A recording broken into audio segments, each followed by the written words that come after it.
Bang Fadil dan teman-teman yang menjadi pembicara, juga Bang Yudil Heri. Intinya kan gini, sebenarnya kan kita udah terbuka di publik bahwa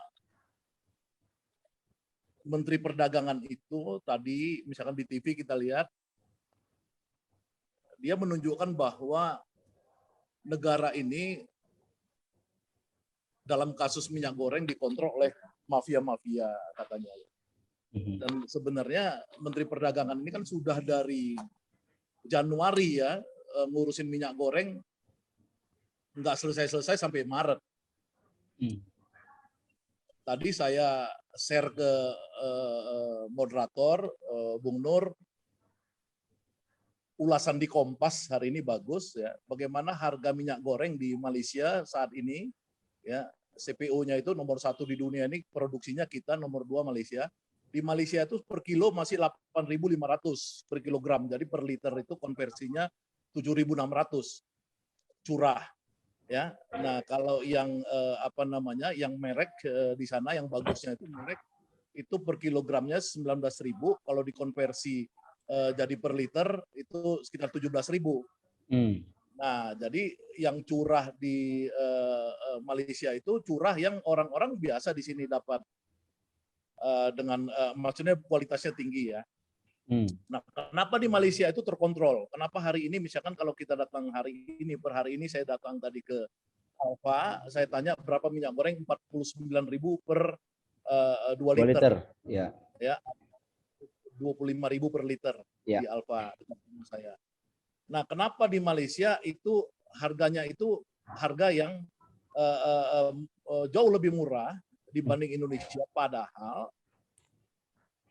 Malaysia itu pendapatan per kapitanya itu 3 kali lebih besar dari Indonesia. Kan itu pertanyaan besar. Yang kedua, dalam indeks harga konsumen, ya ini kan karena kebutuhan ini kan kebutuhan pangan signifikan ya, banyak dipakai oleh ibu rumah tangga ya, rumah tangga dan lain-lain maksud saya.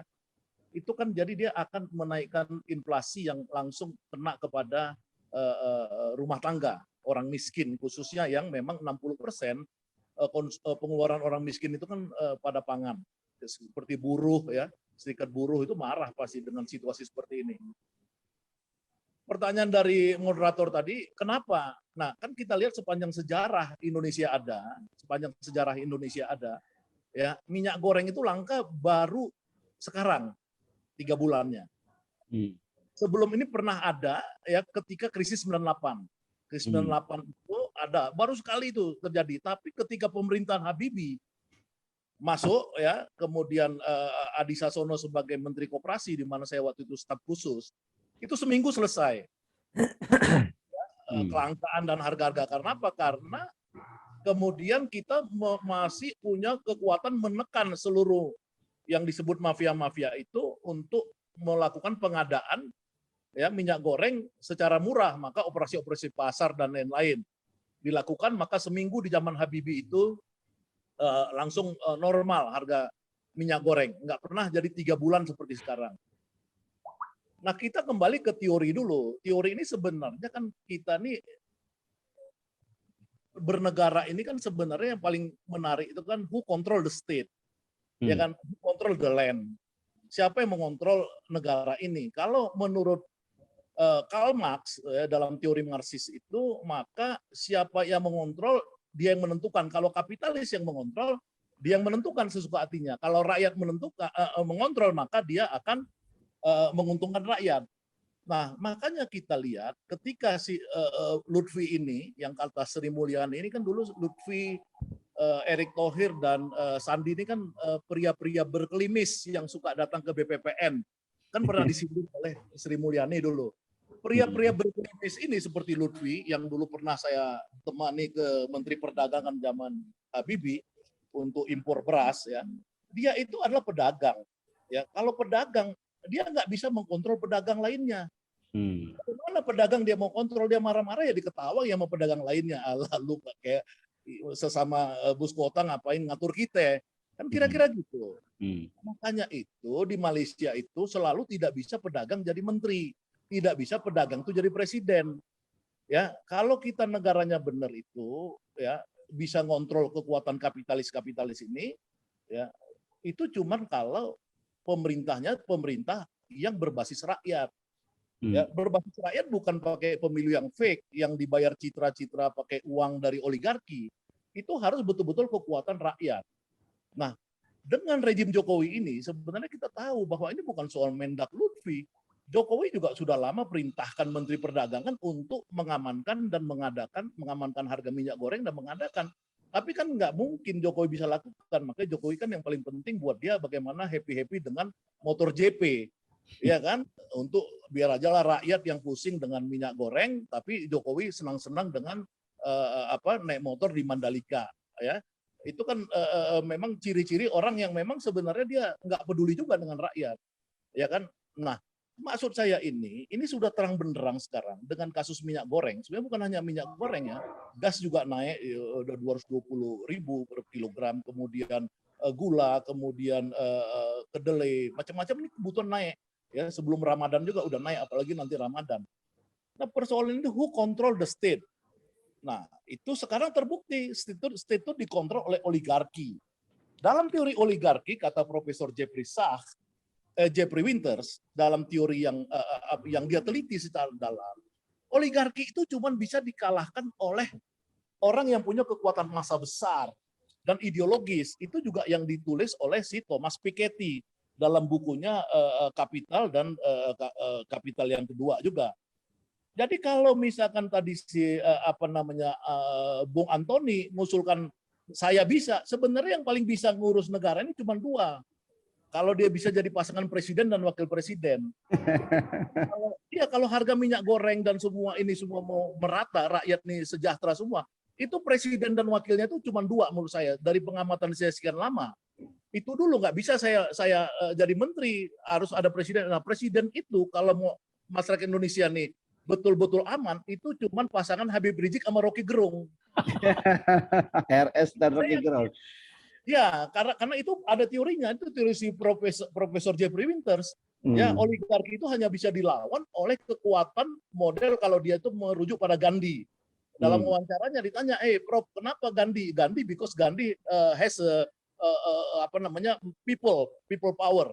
Yang punya people power di Indonesia ini cuma Habib Rizik, ya, dan Rocky Gerung. Ya kan, kalau itu kombinasi, itu saya mau Menteri Perdagangan. Tapi saya sebenarnya lebih pengen jadi menteri, ya namanya Menteri Reformasi Agraria. Jadi Menteri Agraria ke depan itu jangan lagi menteri seperti sekarang BPN, Menteri Reformasi Agraria. Ya, ini kenapa saya bilang, saya ini lihat ya, orang-orang yang menguasai kebun-kebun ini itu makin kaya, tapi buruhnya makin miskin. Adik saya tuh manajer ya 20 tahun di Bakri Plantation, dari mulai di Medan Kisaran, kemudian pindah ke Jambi. Ini plantationnya sawit, Bang ya? Sawit, nggak bisa beli rumah dia. Dia baru mulai bangun rumah kecil-kecilan di Medan setelah pensiun. Sebelum pensiun dia masuk lagi ke Bangka di plantation yang besar. Dia manajer estate itu, kalau dulu zaman-zaman kolonial Belanda dibilang ADM itu ya, administratur. Saya tanya, gaji kamu terakhir berapa? Gaji saya terakhir plus yang lain-lain itu 12 juta. Ya kan? Buruh berapa? Buruh itu pemanen sawit dan lain-lain itu maksimum 3 sampai 5 juta dimanapun. Ya, itu juga kebanyakan pekerja lepas. Jadi ini nggak pernah rakyat ini, padahal satu estate itu menghasilkan 12 miliar. Ya, 12 miliar, tapi adik saya sebagai manajernya cuma dapat 12 juta udah maksimum. Nah, seperti itu misalkan. Ini nggak pernah. Jadi mereka ini selalu mencari keuntungan yang besar sekali, tapi yang redistribusi kepada buruh nggak terjadi juga. Buruh-buruh sawit yang diklaim Erlangga kemarin bahwa mereka senang Jokowi 3 periode, itu kan sebenarnya sebuah kesesatan. Yang mana yang bangga sekarang mereka ini? Nah, kembali ke itu, saya pernah berdebat dengan Abu Rizal Bakri. Saya bilang, Pak Abu Rizal, waktu dia cerita mau bangun 5 juta hektar sawit dengan Sinarmas, dengan pembiayaan dari RRC, saya bilang, Bang Ical, bagaimana caranya? Kita gini kan, saya karena mewakili pribumi, saya dapat 40%. Sinarmas dapat 60%. Ya, nanti dia dapat minta uang ke Menteri Keuangan Cina. Nah, itu tuh pembiayaannya. Ini zaman SBY ya, masih zaman SBY. Hmm. Tapi SBY kelihatannya kurang suka karena yang dia bawa Ical ini kok teman-temannya aja. Terus saya bilang sama Ical, Bang Ical, saya bilang, abang tahu nggak? Saya bilang, supir saya itu punya tanah 5 hektar di Bengkulu. Baru pulang haji, abangnya punya 5 hektar tanah di Bengkulu, baru pulang haji. Kalau tanah 5 juta hektar tadi abang bagi per 5 hektar, maka yang naik haji 1 juta orang. Jadi abang nggak usah kontrol land-nya, don't control the land. Ya kan, kamu bagikan kepada rakyat seperti di Malaysia itu, ya Felda saya pernah diskusikan dengan Fadil Hasan, itu kasih rakyatnya, nanti mereka cukup main di PKS, main di hilir, ya main di mebeler buat dari dari pohon-pohon sawit dan lain-lain. Jadi tanah-tanah ini harus kembali ke Undang-Undang Pokok Agraria. Tidak boleh ada orang menguasai 5 juta hektar, nggak boleh ada juta-juta hektar. Nah kalau itu bisa nanti ada Jokowi ganti ya, ganti rejim baru yang bisa menciptakan badan reformasi agraria, itu ditata ulang HGU itu. HGU itu nggak boleh lagi dikuasai oleh konglo-konglo ini. Sekarang dari riset-riset terakhir itu kan sudah 60% dikuasai oleh swasta, bukan BUMN lagi. Bahkan di zaman SBY, ya Menteri BUMN-nya hampir melakukan privatisasi PTP-PTP itu. Kalau PTP-PTP diprivatisasi, maka kontrol terhadap lahan PTP, bisnis minyak goreng makin nggak ada. Nah, jadi itu tadi kita bicara negara, mungkin itu yang penting dicatat oleh kita ya, bahwa who control the land. Tanah ini nggak boleh lagi dikontrol juta-juta hektar. Itu kalau kita mau aman bangsa ini. Bagaimana kita bisa melakukan itu? Ya, kalau yang nanti jadi presiden dan rejimnya itu berbasis rakyat, bukan berbasis pencitraan. Ya, kalau basisnya pencitraan pasti tidak mungkin bisa melakukan ini. Nah, kedua, yang penting sedikit ini karena kita mengaitkan dengan COVID-19 dan kemudian ada perang di Ukraina, ya. Ini sebenarnya ada positif, ada negatifnya. Negatifnya ini memang kemudian terjadi nanti inflasi besar-besaran, dan saya juga tadi agak ragu dengan Dr. Budi Antoni ya, soal APBN, karena bayangan saya itu kan kita 750.000 barel per hari impor, net importir BBM. Jadi saya nggak ngerti, saya pikir antara komoditas batu bara dan minyak goreng yang sifatnya short term, ini belum tentu kemudian nanti di jumlah ini APBN kita sebenarnya untung seperti klaim Sri Mulyani.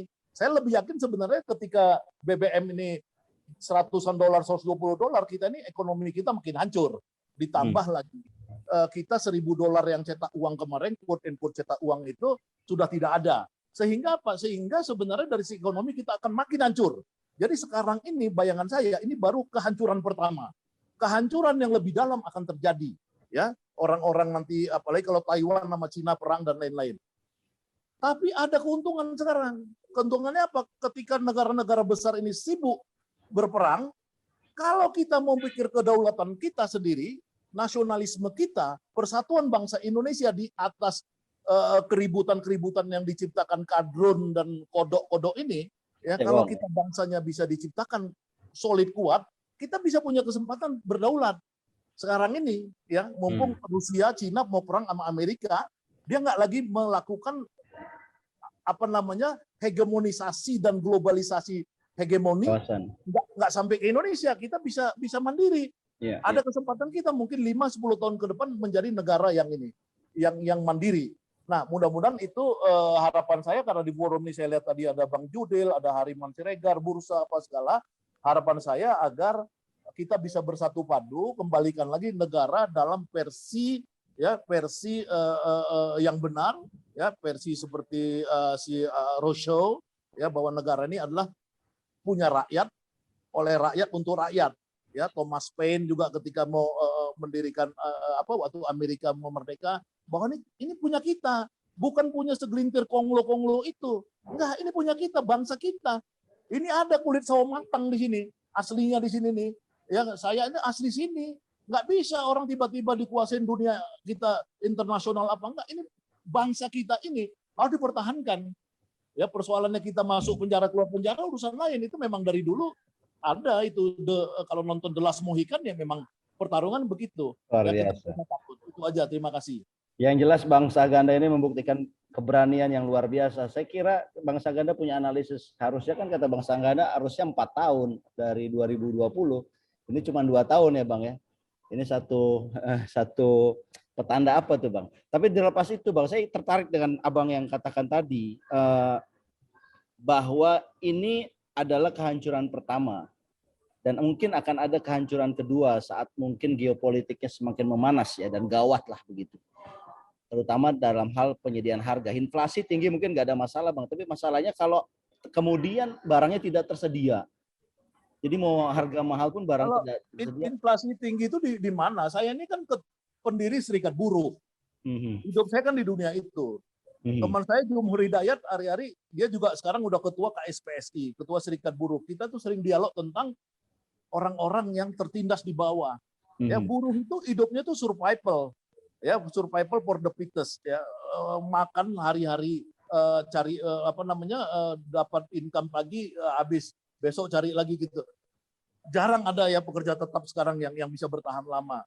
Dan pekerja tetap juga dibatasi gajinya karena UMR ini, bahkan Ganjar Pranowo kemarin menaikkan gaji UMR itu 0,87%, 0,87 ya, artinya 0,87%. Anies menaikkan 5%. Ya, bayangin aja itu selalu di bawah inflasi. Orang itu sekarang ya saya kasih tahu, hampir di seluruh Indonesia termasuk di ibu kota Jakarta sekarang di Jakarta Timur, itu lebih dari 1.000 Jakarta Timur aja itu yang busung lapar, yang stunting. Ya stunting kata orang beda busung lapar, saya anggap sama. Saya sebagai ahli kemiskinan saya klaim aja sementara untuk Indonesia ini stunting sama dengan busung lapar. Karena kurang makan. Itu terjadi dulu dari zaman Soeharto sampai zaman SBY tidak pernah ada orang busung lapar atau stunting di Jakarta. Ya, tidak ada di Semarang, tidak ada di Tangerang Selatan. Sekarang udah masuk di kota-kota besar. Kok orang nggak tahu bahwa ini suatu kehinaan bagi bangsa Indonesia karena itu sudah problem kalau kamu udah lihat seperti negara-negara Afrika zaman dulu. Setelah pandemi 2 tahun ini busung lapar tuh masuk di kota-kota. Dan kita masih merasa bahwa ini belum lagi karena kita disibukkan dengan seperti dulu zaman gladiator di Roma itu dibuat gladiator, orang nonton gladiator padahal lapar. Sekarang motor GP padahal lapar. Ya udah itu rakyatnya harus kita sadarkan, kasihan rakyat kita.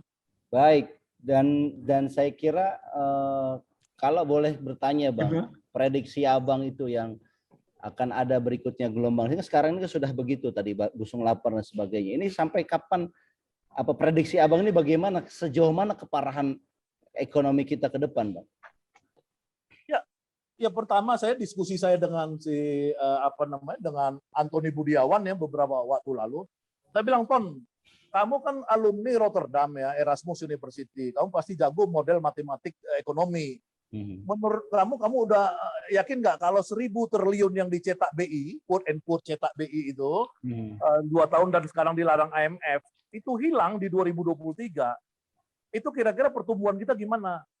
Antoni bilang, nih Antoni ada di sini, Antoni bilang itu bukan pertumbuhan lagi, dan dia bilang itu kontraksi. Jadi 2023 itu pasti kontraksi setelah tidak ada lagi uang yang 1.000 triliun itu. Ya, sekarang juga kata Antoni, ya itu juga orang-orang sudah tidak mau lagi investasi, tidak mau lagi bisnis, nahan uang, semua orang nahan uang yang punya uang. Ya. Kemudian orang-orang yang dilindungin bank-bank ini, kan bedanya 98 sama sekarang. Ya saya tanya sama satu konglomerat. Saya bilang, Bang, lu bedanya 98 sama sekarang, apa sih kenapa lu belum bangkrut? Gue bilang. Ya karena sekarang agak beda kan, dia bilang, bank-banknya ini agak baik. Nggak langsung di call 5. Padahal harusnya gue udah call 5. Dia bilang gitu. Ya kan? Nah ini kan sampai kapan bank-bank ini berdarah-darah untuk dia bisa bertahan, menahan beban yang membiarkan orang yang harusnya call 5 itu tidak call 5. Ya, seperti. Jadi menurut saya ini ada yang fake, ada yang kita lihat seolah-olah aman. Menurut saya ini sekarang udah nggak aman. Kapan ini menjadi ledakan besar? Ini saya nggak tahu, mungkin tanya mungkin ada Hermanto Siregar yang suka melakukan simulasi, Antoni Budiawan atau Fadil Hasan sebagai ahli ekonomi juga yang bisa melakukan simulasi. Tapi saya sebagai orang sosial, feeling saya ini nggak lama lagi akan ada ledakan sosial. Ya, ini sebagai ahli sosial, saya mengamatin di dekat rumah saya itu sekarang per jarak meter itu sekarang udah semakin banyak gerobak-gerobak, ya. Tadinya nggak ada gerobak bakso, gerobak cireng, gerobak ini, gerobak itu. Nah, mungkin kalau saya tanya sama teman saya Teten Mas Duki, Ten, lu kenapa makin banyak orang dagang di pinggir jalan? Mungkin Teten bilang, oh itulah keberhasilan kewirausahawan. Ya kan? UMKM, betul. Tapi kalau saya tanya misalkan nama ahli sektor informal seperti Profesor Didi Rapini misalkan, pasti itu dia bilang terjadi informalisasi, sektor formal hancur. Orang miskin cari uang 20.000, 30.000 sekarang semua di pinggir jalan. Bayangkan itu semua kalau nggak percaya sekarang secara kualitatif ya, jangan main-main kuantitatif karena nanti bisa how to lie with statistik ya. Kualitatif kamu lihat sekarang pengemis makin banyak nggak? Kita lihat sekarang orang di Pak Oga pinggir jalan makin banyak nggak? Pencurian makin banyak nggak? Ini sekarang secara kualitatif saya lihat makin banyak. Jadi itu tanda-tanda ledakan sosial yang semakin dekat. Dekatnya saya Allahu a'lam. Luar biasa. Terima kasih Bang Syahganda. Ini satu pencerahan yang luar biasa dan setidaknya memberikan satu kewaspadaan harusnya ya buat kita semua. Bagaimana situasi ini harusnya kita sikapi dengan sangat serius, sangat apa istilahnya reformatif lah begitu. Yang masalah ini kita bisa urai.